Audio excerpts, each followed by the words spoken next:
fluency is overrated, in my opinion. Not that I will explain.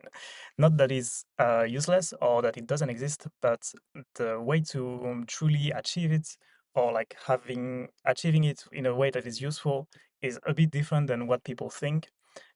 Because I have the belief that from my small experience and what I see around me, that fluency is actually very easy to get, but it's also very easy to get wrong.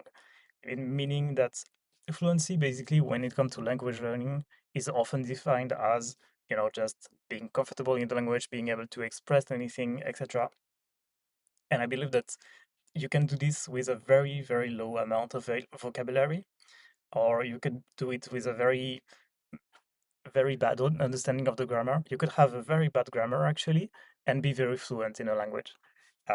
When it comes to, for example, I'm learning Polish right now, and 2 weeks into learning it very seriously, I was starting to have dreams where I was completely fluent in Polish. I could have a whole conversation and get my point across and, navigating daily lives, etc. But looking back, like a few weeks after, like looking back on what I actually said in the dream, I was really much saying gibberish, uh, confusing different words, and not knowing at all what I was doing. Just going by vibes, basically. And but I still felt fluent, and it still felt the same way as when I'm speaking in English, for example, where I'm very fluent. I can express any idea I want without much struggle.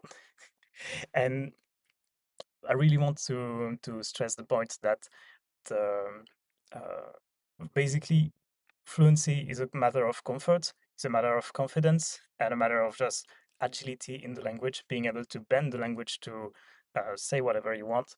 If you don't know a word in your target language, in your native language, sorry, what are you going to do? You're just gonna describe it. You're just gonna, for example, use other word that means just something generic in order to get your point across. You're gonna define the word instead of trying to say the exact one you're looking for. And that's the whole skill of fluency. That's just being able to use your current ability to express anything. And that's very useful, but it doesn't mean you're correct. Doesn't mean you are good in the language, in my opinion. You could be very, very delusional and fluent in a language, being able to just yap all the time. And uh, some people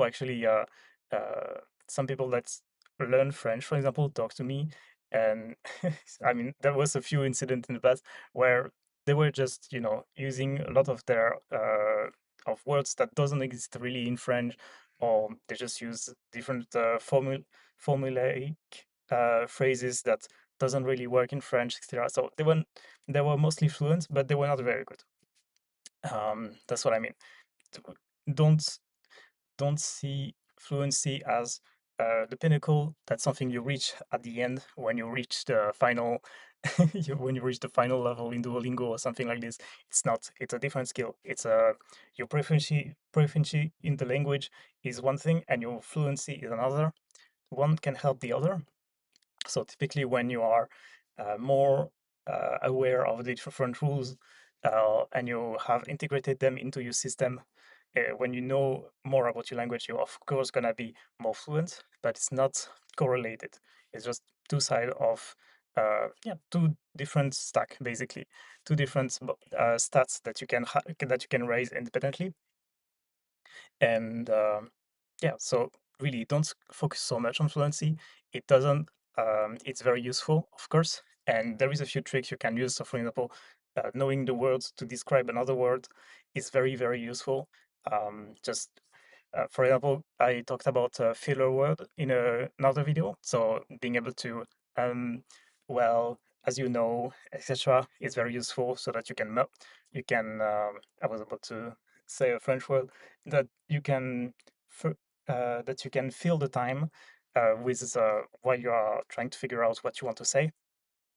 And this is very important to a very good trick for fluency. Being able to describe something when you don't know a specific word is very good also.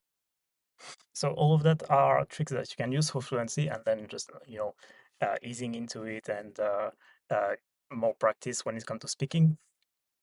But This is not something you reach at the end. This is something you develop on the side, and don't stress about it. It's not happening at the end. That's what I want you to, and it's a specific skill as well. If you are only reading or watching movies extra, you're not training your fluency. It's not gonna happen magically at the end. This is just different. That's I hope I've been clear enough about it. It's very important to know because so many.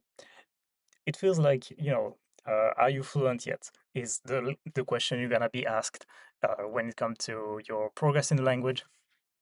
But just know that it's just different. And if you want to be fluent, you practice fluency. And if you want to be good at the language, you practice being good at the language. That's basically that. Thank you for listening to me, and I will see you tomorrow.